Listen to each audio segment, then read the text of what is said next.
Alright guys, quick dual voltage video here. So, running dual voltage with JS alternators. This alternator is a 2-wire external regulation coming right off the back of the alternator. Now, I'm running a transpo voltage regulator. It has 3 screws on it. Positive, negative, field. Positive needs to see voltage from the system it will be controlling. In this case, it's controlling this alternator. So we come directly off the positive stud over to our fuses, and then I tied in an 8-gauge wire right on the bottom of that screw. That 8-gauge wire runs back to that relay, pin 30. And then pin 87 off that relay comes back another 8-gauge wire and goes to positive. That relay is just wired into the ignition, so when the key's off, the regulator's off.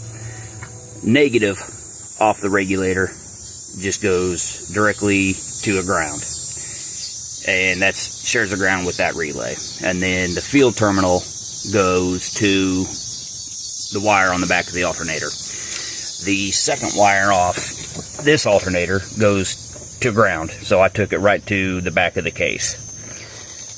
It's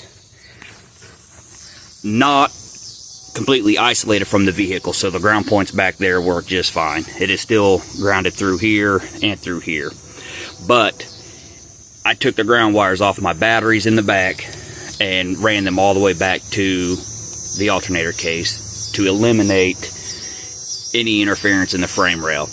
And when I first installed this, I took it from the batteries directly to the frame rail, and I had the worst alternator whine I've ever heard.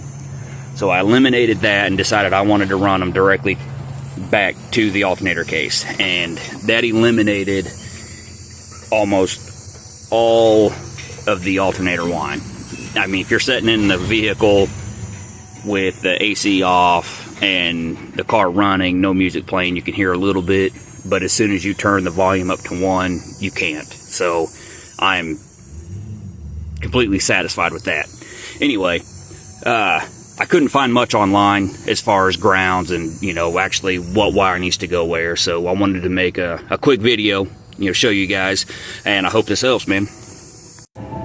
And right here is the potentiometer off the transpo regulator, and that is the voltmeter coming off of the 4 excess power D1400s that I have in the back that alternator is dedicated to.